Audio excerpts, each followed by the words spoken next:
আসসালামু আলাইকুম আমার প্রিয় বন্ধুরা। আজকে আমার সকল বন্ধুদের সাথে শেয়ার করতে চলে আসলাম নারকেলের বিকল্পে পেঁপে দিয়ে সুস্বাদু মজাদার নাড়ু রেসিপি। আর ডেজার্ট হিসেবে নাড়ু তো আমাদের ছোট বড় প্রত্যেকের পছন্দের একটা খাবার, তবে আজকে নারকেলের পরিবর্তে পেঁপে দিয়ে তৈরি করছি এই সুস্বাদু নাড়ু রেসিপিটি। এর টেস্ট কিন্তু বন্ধুরা সত্যিই ডিলিশিয়াস। তোমরা বাসায় একবার তৈরি না করলে এর টেস্ট বুঝতে পারবে না। আর কিভাবে তৈরি করছি আমি তোমাদের সকলের সাথে শেয়ার করতে চলে আসলাম রেসিপিটি। আর এখানে আমি মোটা করে পেঁপেটা খোসা ছাড়িয়ে কেটে ধুয়ে রেডি করে নিয়েছি। আর এখন আমি গ্রেটার দিয়ে মিহি করে নারকেলের মতো গ্রেট করে নিচ্ছি। তোমরা দেখতেই পাচ্ছ বন্ধুরা কত সুন্দর গ্রেটার দিয়ে মিহি হয়ে গিয়েছে পেঁপেটা, দেখতে একদমই নারকেলের মতো মনে হচ্ছে। আর এখন আমি এখানে নাড়ুটা তৈরি করার জন্য পেঁপের তৈরি সব কিছু একসাথে রেডি করে নিয়েছি। আর একদমই কয়েকটা উপকরণ দিয়ে ইজিলি মজাদার সুস্বাদু পেঁপের তৈরি নাড়ু তৈরি করে ফেলতে পারবে। চলো বন্ধুরা, তাহলে কিভাবে তৈরি করছি শেয়ার করা যাক।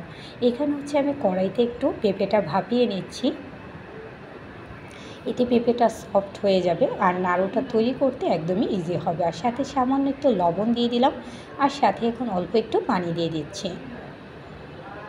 দিয়ে ভালো করে এখন নাড়াচাড়া দিয়ে পেঁপেটা সেদ্ধ করে নিচ্ছি।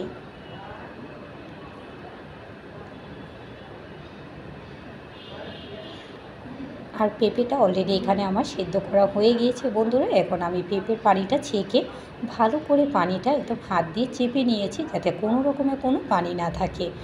আর এখানে এখন আমি নাড়ুটা পাক দেওয়ার জন্য চুলায় আমি এখন পরিমাণ মতো চিনি দিয়ে দিচ্ছি ক্যারামেল তৈরি করার জন্য। তোমরা এখানে যে যত বেশি চিনি দিতে পারো যার যার স্বাদ অনুযায়ী। আর এখানে আমি ক্যারামেলটা তৈরি করছি যাতে নাড়ুটা দেখতে কালারফুল হয় আর খেতে আগ্রহ বেড়ে যায়। তোমরা চাইলে এখানে রেড ফুড কালারও ব্যবহার করতে পারো, তবে সবসময় আমাদের প্রত্যেকের ঘরে ফুড কালারটা অ্যাভেলেবেল থাকে না, তাই এখানে আমি ন্যাচারালিভাবে ক্যারামেল দিয়েই এই মজাদার নাড়ু রেসিপিটি তৈরি করছি। আর এখন আমি আগে থেকে ছেঁকে রাখা পেঁপেগুলো দিয়ে দিলাম, দিয়ে ভালো করে এখন নাড়াচাড়া করে নিচ্ছি। আর পেঁপেতে কিন্তু প্রচুর পরিমাণে বন্ধুরা পানি উঠে থাকে, তাই যত পর্যন্ত পানিটা না শুকাবে ভালো করে কিন্তু নাড়তে হবে, যাতে পানিটা পারফেক্টভাবে শুকিয়ে যায়। আর এখন আমি দিয়ে দিলাম একটা এলাচ আর দারচিনি, এতে দারুণ একটা স্মেল আসবে নাড়ু রেসিপিটাতে, আর খেতেও ভালো লাগবে। আর এখন আমি বারবারই ওই নেড়ে চেড়ে পানিটা শুকিয়ে নিচ্ছি। তোমরা দেখতেই পাচ্ছ বন্ধুরা এখনও কিন্তু পর্যাপ্ত পানি আছে।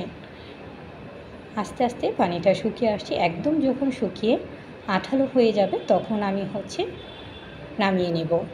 আর এখন একটু হয়ে এসেছে, তাই আমি উপর দিক দিয়ে এখন ছড়িয়ে দিচ্ছে ঘি। এতে দারুণ একটা ফ্লেভার আসবে নাড়ু রেসিপিটাতে, আর খেতে কিন্তু অসাধারণ লাগবে।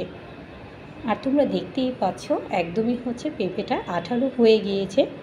এখন আমি একটু নেড়ে চেড়ে নামিয়ে দিচ্ছি। আর এখন আমি নাড়ুর শেপগুলো দিয়ে নিচ্ছি গোল গোল করে হাত দিয়ে।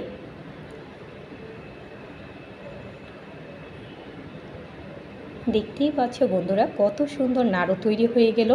মনেই হচ্ছে না দেখে যেটা নারকেলের নাড়ু নাকি পেঁপের নাড়ু। এটা স্বাদটাও কিন্তু সত্যি বন্ধুরা অসাধারণ। তোমরা একবার হলেও বাসায় ট্রাই করবে। আশা করি এই ইউনিক মজাদার রেসিপিটি ভালো লাগবে তোমাদের কাছে।